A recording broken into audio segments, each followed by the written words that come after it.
I saw Bob eating, and that's all I could tell with that video, and the noise he was making back there, but otherwise, everything else came Was there through. something on the video about what we're doing 2 weeks from today? We have videos? No, I won't. You're okay, you're okay, you're okay. I don't know. Okay. Is that, was that not the question about? Let me add something, Rick. Last year, if I remember correctly, we brought food in, and we didn't do anything. We just sat around and talked, and that worked out great. Now, you had mentioned, Ron, about having a group out here to sing and all that.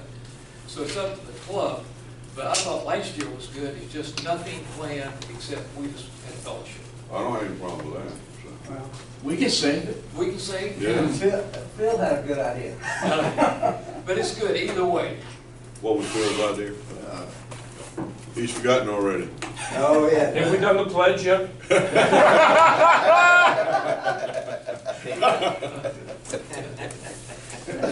Anyway, whatever the club decides, and I'm not sure on that, but we can do whatever. Yeah, I'm trying to ponder something that we could do to add a little fun to it that won't step on any moral or ethical toes.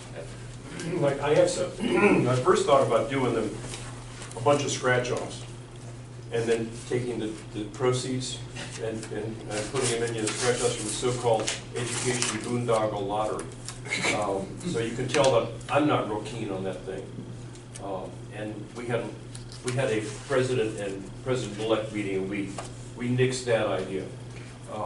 But yeah, Phil's thinking about something that we might add to that thing. One other report, like I said, I was absent a couple of times since I'm back. Next week I'll be out again. My wife is surgery again, surgery cataract. So How did it go, by the way? didn't go as well as we had hoped. So we still have some complications. That's why I was telling Ron I didn't make Saturday because I couldn't leave. But hopefully the next I will work much better.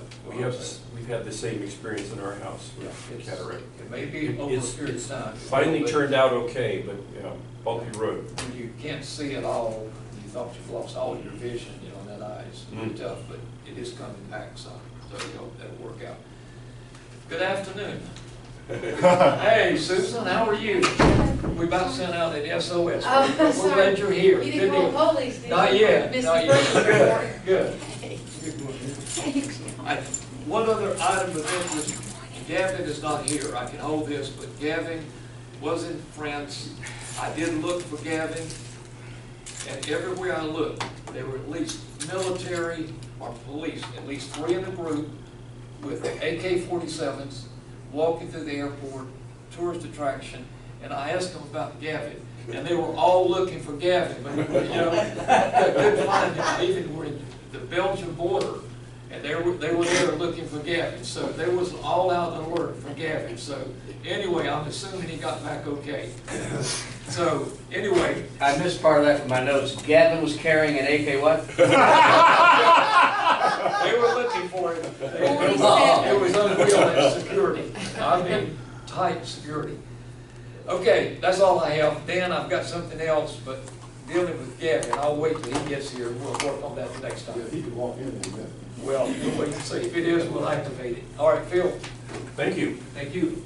So, as you all know, we had just a quick bit of business. We had fun ringing the bell for my hour. I'm happy to report that I actually arrived slightly before my time to relieve Dan. And Gavin, some credit to Gavin, Gavin arrived a couple minutes before his time. So Gavin was not late. Was he carrying? He only his holiday spirit was he carrying with him. Okay. He didn't have a bottle of scotch or anything with it, so it was okay. My hour had pretty hefty donation time.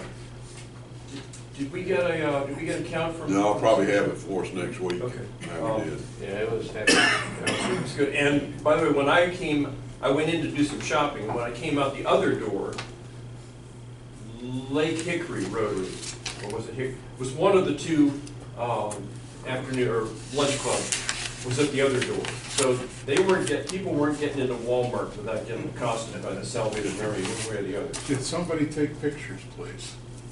I've already posted our service event No. on Rotary.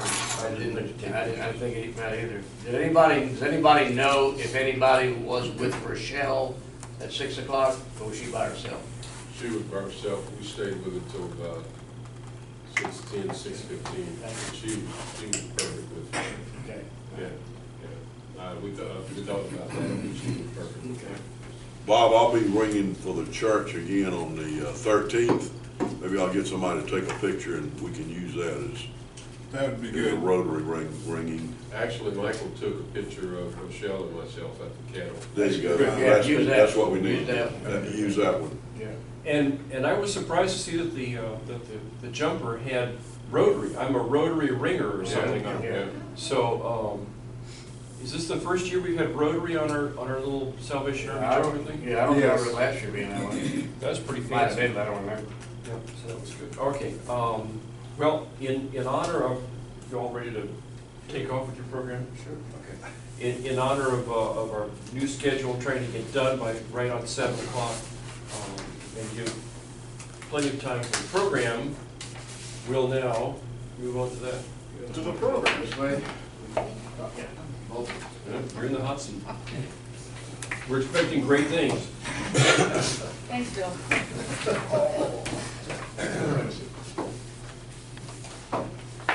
All right, Jim is handing out something that I will get to in just a moment. And what I want to talk about is veterans helping veterans. Now, I need to tell you how I heard about it. It's already after it got started. Some of you who've been in the club for a while know that a number of years ago I was having some health issues, so I took a sabbatical from Rotary. Took a year off. The first meeting back was at CBCC in the bookstore. Yep. We had a meeting.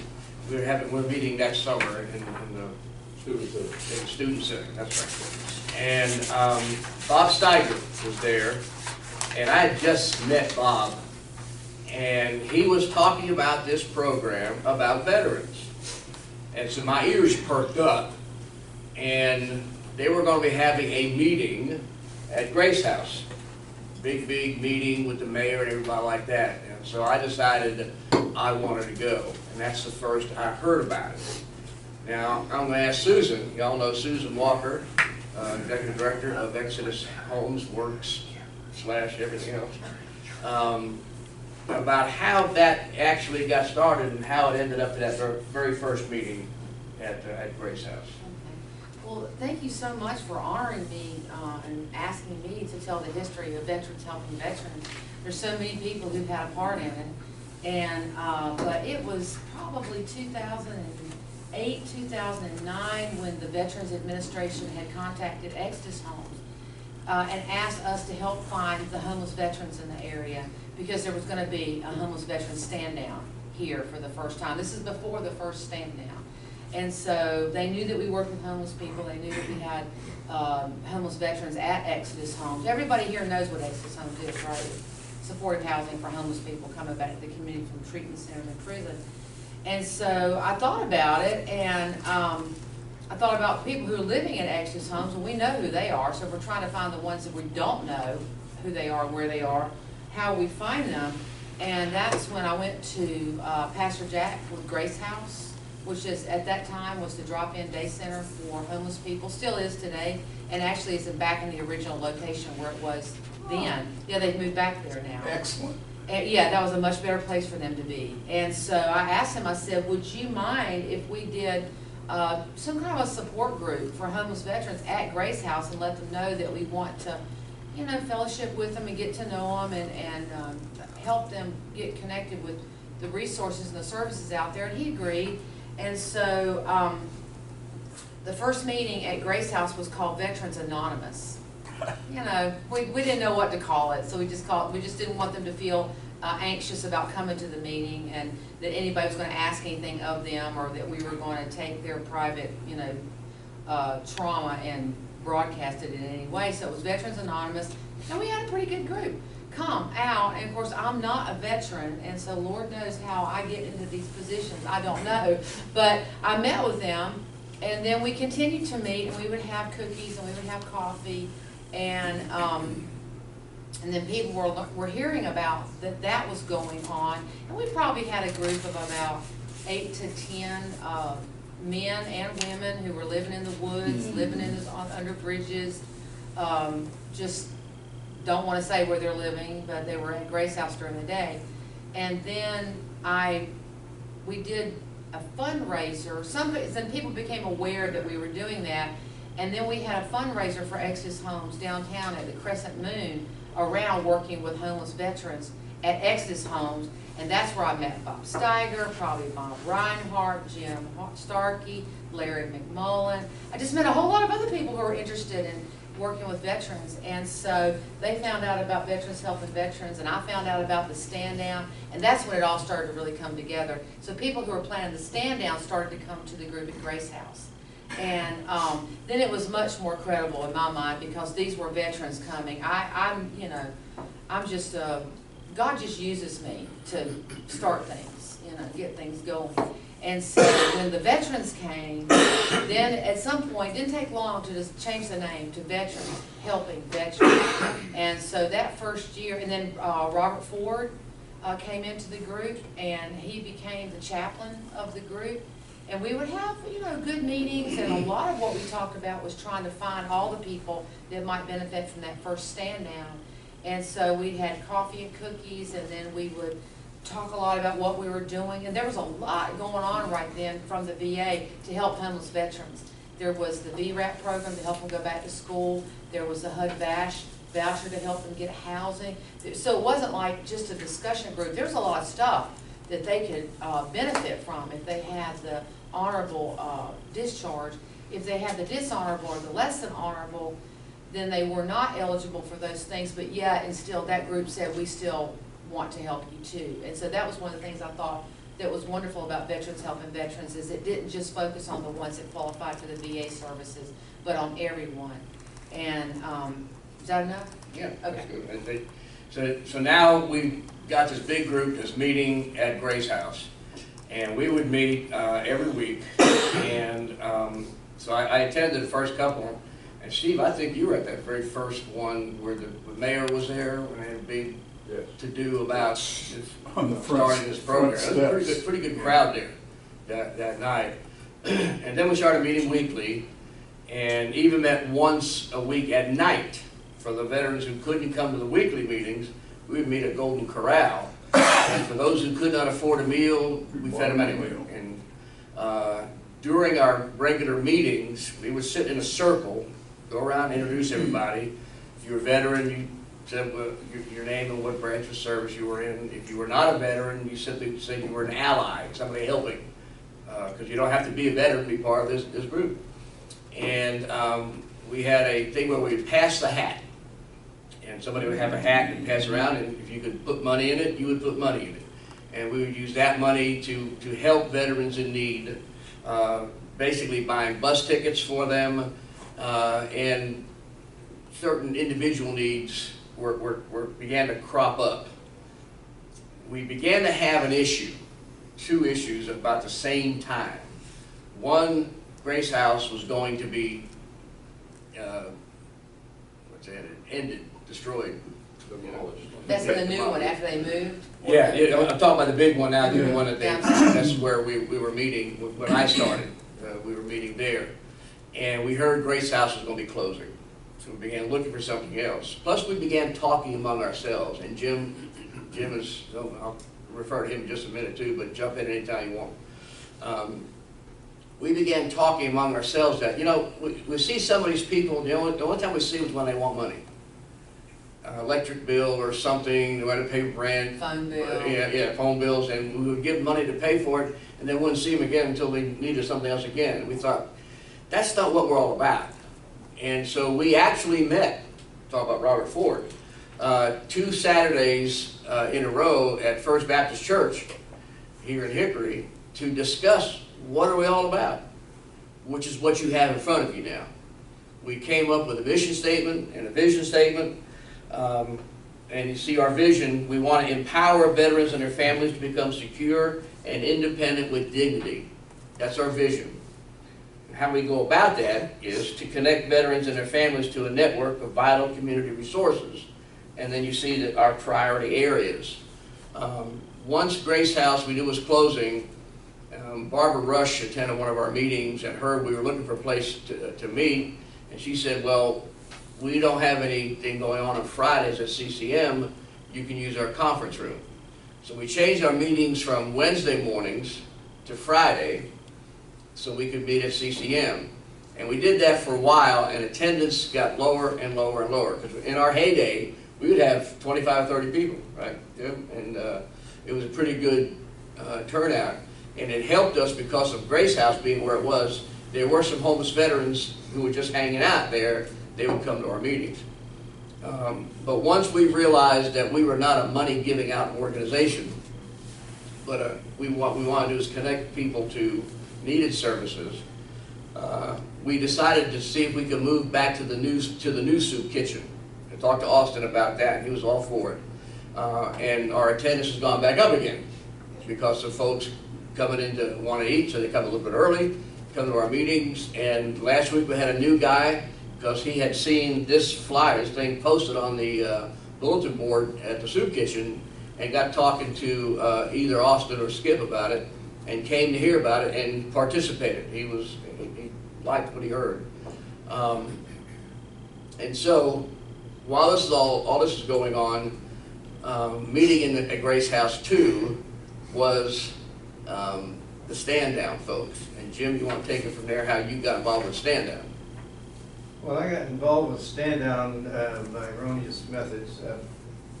And Miss Hattie Johnson from Salisbury, VA called me and wanted to know if I would help her start a stand down program in the Hickory area.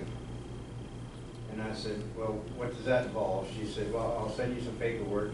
You can set up a date, and if you find a place to have a meeting. So I contacted a lot of people, Susan and a few other people, and Larry, I had no idea who Larry McMullen was, but I got in contact with him. And in fact, I went up to, before we had the first stand down, I went up to Lenore to one of the meetings they had up there. And it was basically about trying to find a place to house veterans, like in a hotel type situation. Anyway, I had this meeting and discussed what the program was all about and everything, and then said, if we're going to do this, we need a slave officers, and so I'm taking nominations for different positions. And I kept saying, we need a chairman, and nobody's volunteering. And about the third time, I noticed 3 or 4 people were sitting like this, and they turned their back and went like this. I said, no, you don't understand. I'm just helping to get this started. I'm not going to be in charge. Well, that didn't work out too well. Larry agreed to be co-chair, so we went from there. But, and my understanding that it was in the Hickory area, the Unifor area. And about 2 months later, talking to Hattie, she said, well, no, it's in as much of North Carolina as you can, this part, as you can get people involved. Well, the first year for the stand down, we had 10 counties involved. Now there's 12. We're trying to get people from other counties to have their own stand downs. But after a couple of years, my wife's health was starting to fail and whatnot, and I said I couldn't continue doing as much as I was doing, and being treasurer also. As Rick Which he said, still is. Yeah, as Rick said, going around the room, people putting money in the hats, and we were not really coming up with enough money to pay expenses people needed. Or at Golden Corral, we always came up short, so it went into my pocket. And so I said, we got to stop this. Anyway, as Rick said, we had a meeting and decided, the only people, the time we see some people is when they needed electric bill, rent, buy a new bicycle. Bought this one guy a new bicycle so he get to work. A week later, he wanted another bicycle. He forgot to lock his bicycle the second day he had it, and it disappeared. This type of stuff, kind of drives you nuts, but we had really some great participation in the early days as far as getting people into CVCC for air conditioning, truck driving, and every once in a while I'll run into one of the guys who we got into truck driving, and I'll run into him in Walmart or someplace, and he's a big guy. And he grabs up, and gives me a hug, and my wife's there, hugs her, people look at me, what's going on? But it's very enjoyable in working with the people that appreciate that appreciate it. But as I say, it got too expensive, so we decided we'd quit doing the rent and electric bills and stuff like that because it's the same people. And since Rick has taken it over, it's expanded just a little bit more. It's improved. We have more things we're doing, and Rick has some inside contacts, so to speak, and it helped out, I think, also. The Stand Down Planning Committee also met at Grace House. Yes. So I was going to the veterans meetings, and I heard about the Stand Down. So I attended a Stand Down planning meeting with Bob Steiger. Bob and I would go to all the planning meetings. Robert Reinhardt would go to some of the planning meetings as well. And I just listened. Jim was the chair at that time. They completed the first one, and now they were talking about the second one. And so the second one comes, and Jim says, well, he needs to step down. And everybody's looking, who's going to take over? Who's going to take over? Steiger comes up to me. I wish he were here right now. Steiger comes up to me and says, Rick, why don't you do this? I said, it's an awful lot of work, and I said, I don't think I can do it. He said, I'll help you. That was the last meeting Steiger attended. I'm serious. That's how he helped. I said I would do it. Go ahead, Jim. Yeah. And I explained to Rick problems we're having. Different people volunteer to be chairs of certain groups, and 6 months before they stand down, how you doing? Got everything under control. 3 months, 4 months, 2 months, everything's under control. And then all of a sudden, about a month before, well, I really haven't had time to do a whole lot of that. So it's a madhouse of trying to make all these contacts, get all this stuff done. Rick says, I won't have that problem because people around here know me. I said that? Then after the first time, at the third stand down when you had it, he said, you want this back, don't you? He wouldn't take it back. No one else would. Robert? I smiled hard when you said the old Grace House was back in use, because not many people know this Rotary Club was involved before there was Veterans Helping Veterans or Stand Down. When you walked in the back of that little room and looked to the front right was a little cubby hole, maybe 9 by 9. And Steiger and I would meet in there and dealt with 3 things: homelessness, health, and income. And to this day, Steiger still employs one of those guys. Awesome. Yeah. And we have been able to get people jobs. Now, people that attend our weekly meetings include not just veterans, but you mentioned Hattie Johnson. Hattie was outstanding for us with the Stand Down when she was at Salisbury.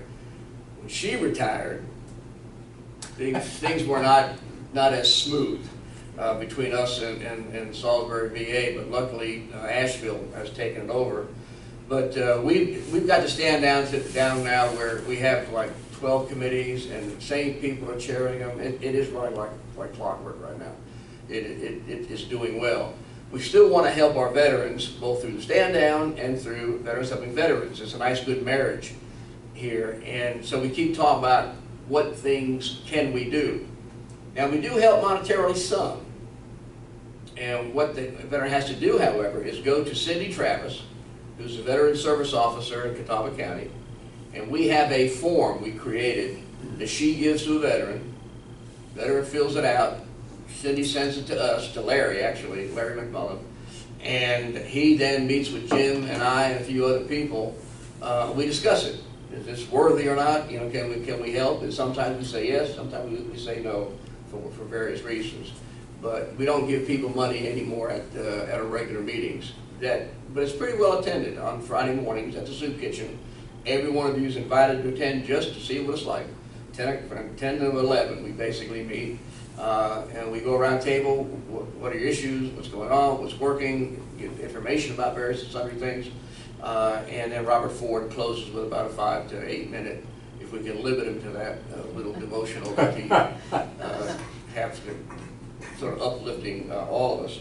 You can see on the form the various things we do. We have people who attend our meetings who work for Housing for Veterans, who work getting jobs for veterans, and so on and so forth. And we leave contact information for anybody. If they're not sure what's going on, they can call anybody who's on this particular list.